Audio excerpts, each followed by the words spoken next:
First of all, thanks from all of us here in ABB for giving us the opportunity to present what we are reasonably good at doing it.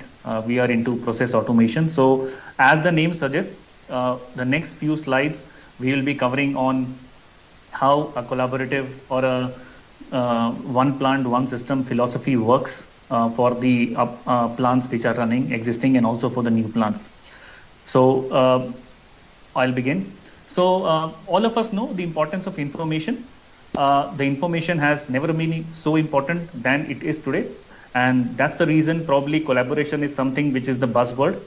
So much so that in 2013, the International Society of Automation had published something called as a collaborative process automation system, wherein the requirement of was to have the information availability seamlessly and efficiently across various operational areas and functions of the plant.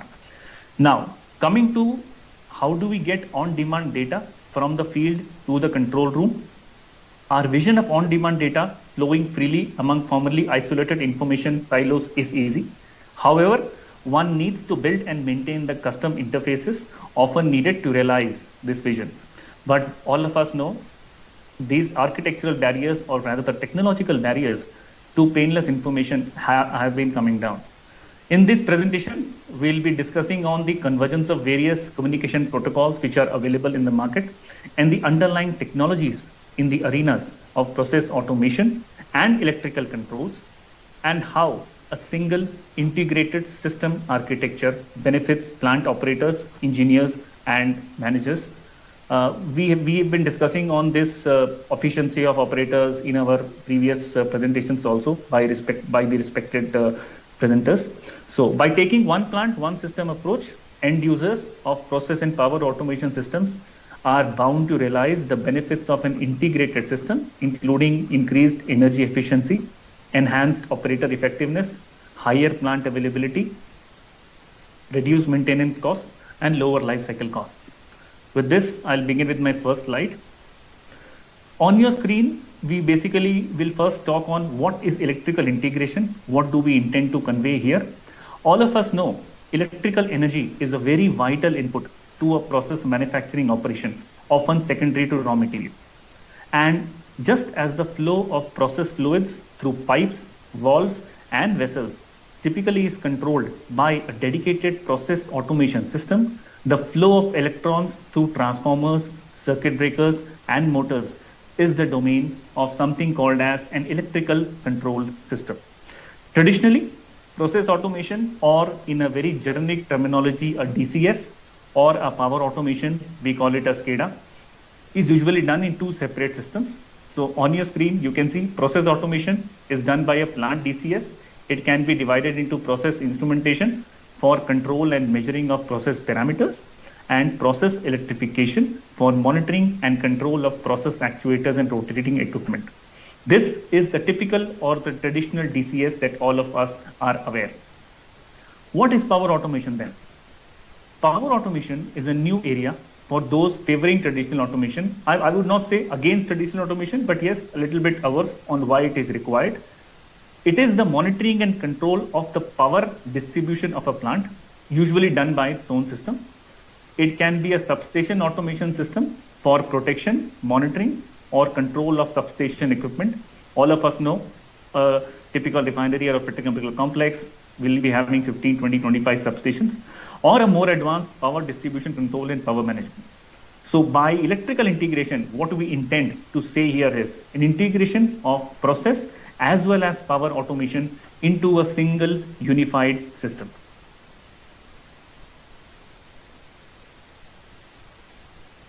Before going into the details, it's imperative for all of us to understand what are the various electrical components in a plant.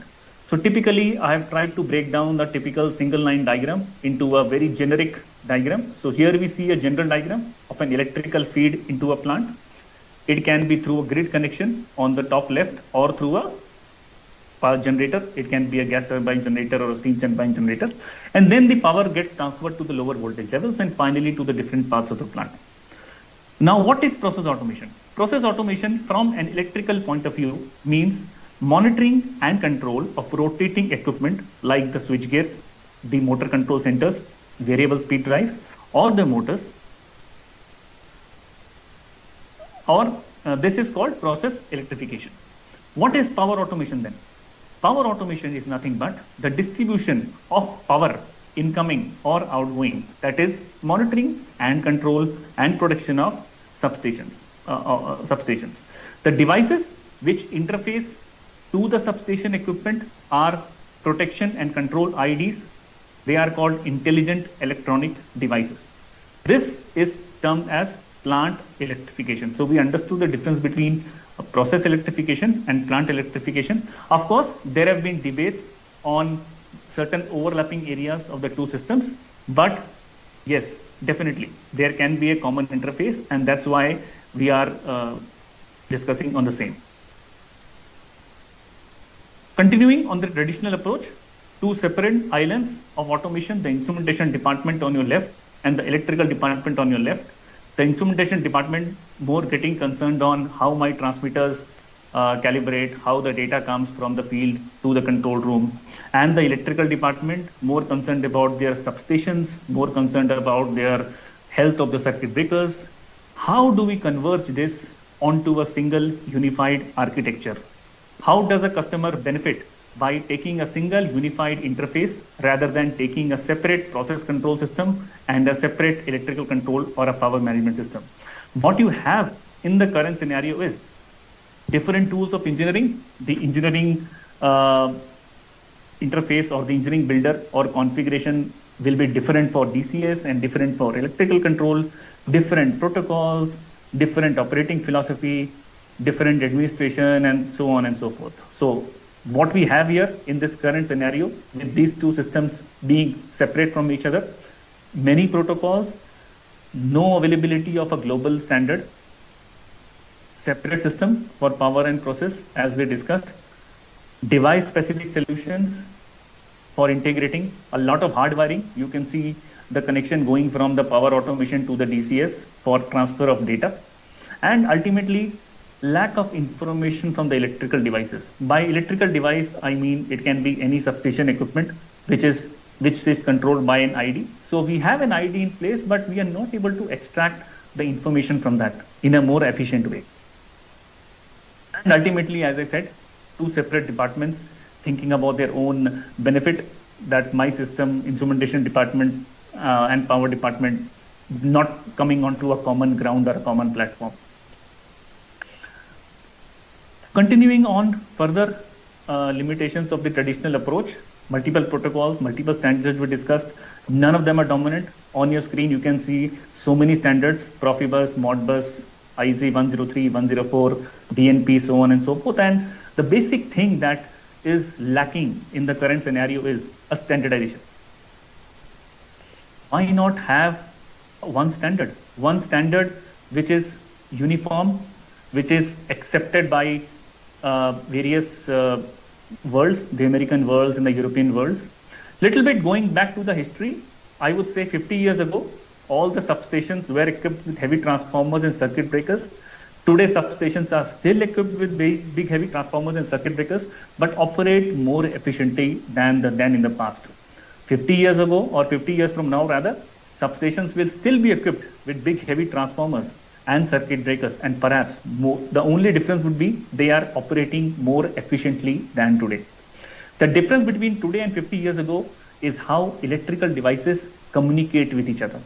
In the past, minimal amounts of information were communicated via hardwired signals. Hardwired signal here, as we saw in the previous slide, is used in some cases, but serial and Ethernet have come into the picture now. All of us know what is a serial and Ethernet communication, enabling more data to be communicated efficiently. Ethernet's bandwidth, which is a very key advantage over serial communication, is pushing Ethernet at a faster pace. And as a global standard, 61850 has made its debut into the industry. What is IEC 61850? IEC stands for International Electrotechnical Commission. It is a global communication standard for power distribution and substation automation. Often people consider that this is probably only a European standard, but it is a global standard common to both the IEC and the ANSI worlds. IC 6150 features a flexible and an open architecture for medium voltage, high voltage, and even to the low voltage devices now. And one thing to note here is it is implemented on Ethernet, but not tied to Ethernet. Though Ethernet is the media, but in case if an ID is communicating on, say, fiber optic, so it can be converted. So it is not tied to Ethernet. Moving a little bit further on 6150 as a standard, as we discussed, it is a global standard for communication networks and substation automation systems. It's one of the first global standards in the electrical world for communication. It has been endorsed or accepted by experts from Europe and North America, and even now in India. It is a joint IEC as well as ANSI standard and embraced by all electrical vendors in the market. What are the various offerings? It talks about a process-oriented data model, highly objective, object-oriented. It is independent of communication technology. It doesn't depend on what architecture the particular system works. Only it has to comply or communicate to that particular on that particular protocol. It's compatible for data exchange between the engineering tools and ultimately the bottom line, seamless interface with process automation systems. This is the most underlying part. Moving forward, we will go a little bit into the technical details of 6150, the key known terms. Logical node is something which is a function that exchanges data. It resides within the device or the IED that sits in the substation. ID, next is the ID configuration description. It stores the device configuration so that it can be downloaded in the ID. Next is the substation configuration file. It gives a comprehensive description of the entire system. How does this ID communicate with the control system or the one plant, one system? Last but not the least, GOOS. It's called as generic object-oriented substation event. We'll be talking about more moving forward in the other slides by discussing more on horizontal and vertical communication and how does this protocol or this standard or this medium replaces the hard wiring, which is a pain in the plants which are running these days. Continuing on the need to know terms, there is something called as report control blocks, which are used to configure and enable when and what to send in the report message. So a client application basically receives the contents of the report, and based on the configuration of this, the control block as a configuration of the client sent. MMS stands for Manufacturing Messaging Specification. It is a standard for communication horizontally directly from the IED to the control system without going into the controller. So vertical communication, standardization, events can be triggered and buffered or stored in the relay with a time stamping, because time stamping is the most important thing which has to happen, because you need to know which sequence of event has happened and at what time.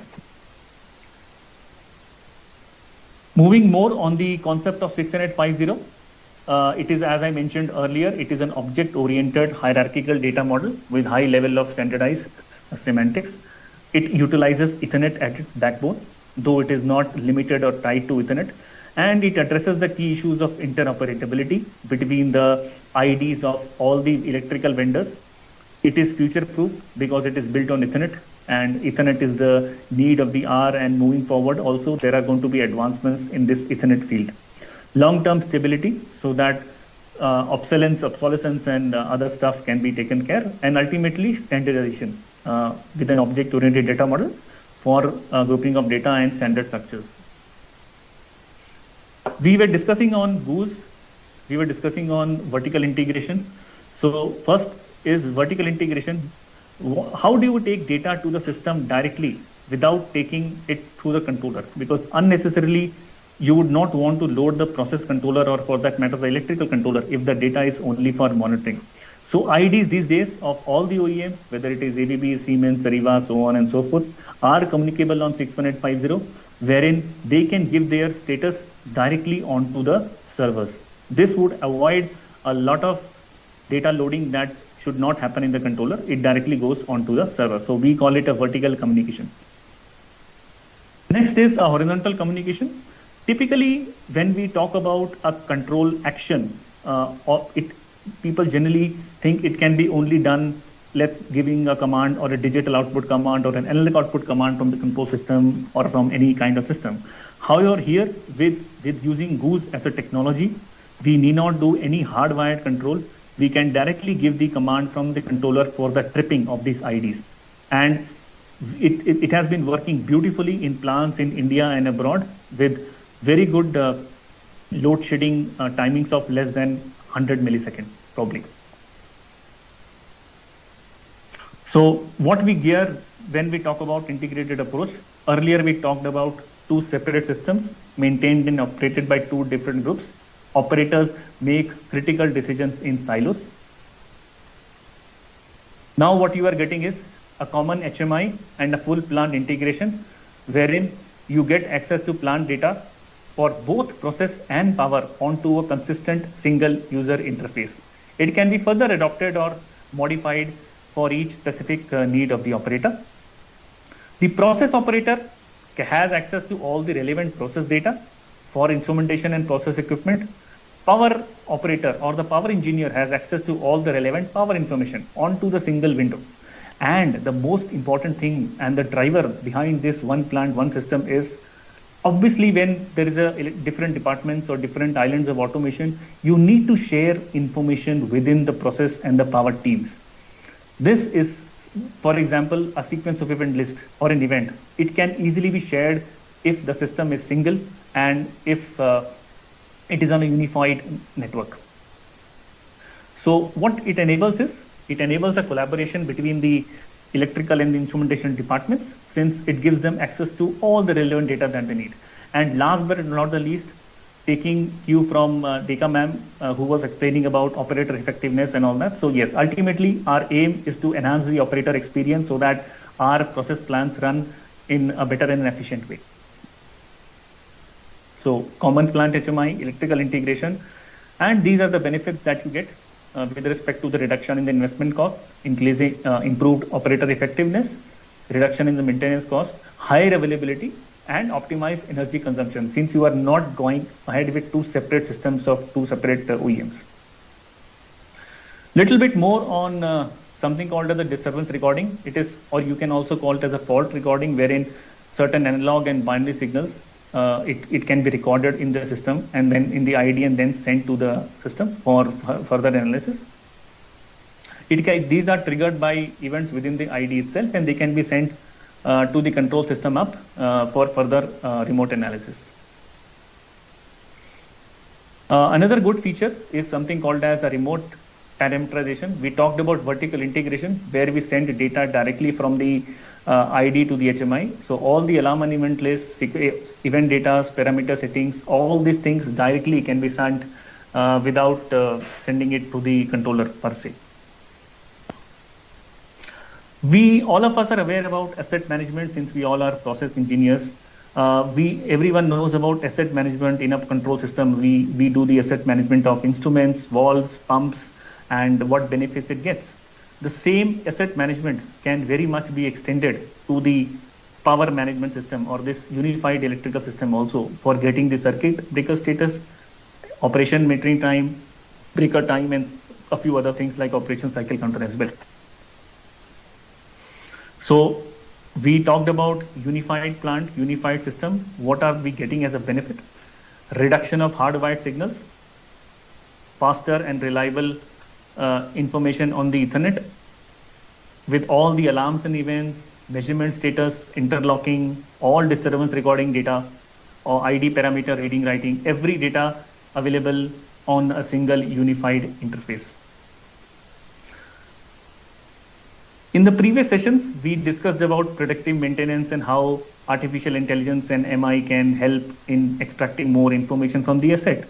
Here also, we can extend the same asset management to the electrical equipments in the plant also. So according to a survey done by the ARC, asset management is typically developed only for smart instruments. However, as you can see on your screen, smart instruments have the lowest return on the value from productive asset management. Electrical equipment maintenance, on the other hand, has got a very high value but low adoption. Adoption rates have been low because of various reasons due to high cost or difficulty in accessing the data from these equipments. With electrical integration on a unified platform like 60850, it is now possible to extend asset management into the electrical equipment as well. If you see the graph above, the electrical equipment offers one of the highest opportunities for asset management solutions. With electrical integration, making it easy to extend asset management into electrical equipment, the electrical equipment bubble will rise up so that the adoption is on the high scale and it provides a high return on the value. Continuing on, last few slides probably, and then I'll finish it off. Asset management, as we saw, we can do, since it's a unified one plant single system, you can do the asset management for the instruments, you can do the asset management for the electrical equipment, rotary equipment rather, onto a single system. So just taking a recap on what we have understood since the last 10 or 15 minutes, we talked about two separate islands of automation, two separate groups, the process group and the power group. We then make them unified onto a single consolidation collaboration. We then had unified displays wherein on your left, you can see a process display and on your right, you can see a power display. Same, both process and electrical operators sitting in front of the same operator console or the operator HMI. Alarm and event list, if required, can be seen both by the process and the plant operator. And ultimately, these benefits which we have been discussing for the past few minutes also, with respect to the higher operator effectiveness, common access point. So this is my live slide. So this is what we have been discussing all about, the power of integration, wherein we talk about one plant, one system, having process, power.